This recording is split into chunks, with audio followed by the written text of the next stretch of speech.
നിങ്ങൾക്ക് ആരോടെങ്കിലും അസൂയ തോന്നിയിട്ടുണ്ടോ?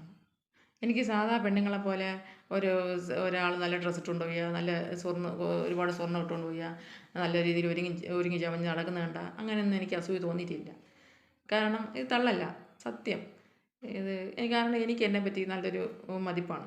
ഞാൻ നല്ല കളറും ഗ്ലാമറും നല്ല ബോഡി ഷേപ്പൊക്കെ ഉള്ളൊരു സ്ത്രീയാണ്, നല്ല തൻ്റെയോടുള്ള സ്ത്രീയാണെന്നൊരു വിചാരം ഉള്ളതുകൊണ്ട് എനിക്ക് വേറൊരു സ്ത്രീയെ പറ്റി ചിന്തിച്ച് അസൂയപ്പെടേണ്ട ഒരു കാര്യം വന്നിട്ടില്ല, ഇന്നുവരെ ഇല്ല. പക്ഷേ എനിക്ക് ചിലരോട് അസൂയ തോന്നാറുണ്ട്.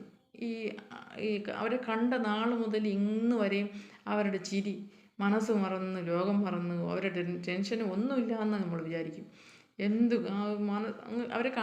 അവരെ ചിരിയിൽ ഭംഗിയല്ല അവരെ ചിരി നമ്മളെ ചിരിയുടെ ഏരയിലകത്ത് വരില്ല. പക്ഷേ എങ്കിലും മനസ്സ് മറന്ന് ലോകം മറന്ന് നല്ല കണ്ട അന്ന് മുതൽ ഇന്ന് വരെ അവർക്ക് ടെൻഷനും വിഷമവും ഇല്ലെന്നേ നമ്മൾ ചിന്തിക്കുകയുള്ളൂ. അങ്ങനെ ചിരിക്കുന്നവരോട് എനിക്ക് അസൂയ തോന്നിയിട്ടുണ്ട്. കാരണം എനിക്ക് കുറച്ചൊക്കെ വിഷമം ഉണ്ടെങ്കിൽ തന്നെ ഞാൻ ഒരു മാസം വരെ വെച്ചുകൊണ്ട് നടക്കും. ആരെ കണ്ടാലും എൻ്റെ ചിരി എന്ന് പറയുന്നത് ഒരുമാതിരി ഫേക്ക് ചിരിയാണ്.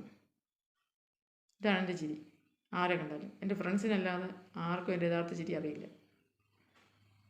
അതാണ് ഇങ്ങനെ മനസ്സ് മറന്ന് ലോകം മറന്ന് ടെൻഷനും വിഷമവും ഒന്നും ഇല്ലാതെ പൊട്ടിച്ചിരിക്കുന്ന ആൾക്കാരോട് എപ്പോഴും അവരെ കണ്ട ആ നിമിഷം മുതൽ ഇന്ന് എത്ര വർഷം കഴിഞ്ഞാലും അവരെ ചിരിക്ക് ഒരു കോട്ടവും സംഭവിക്കില്ല. അതാണ് നല്ല ചിരി.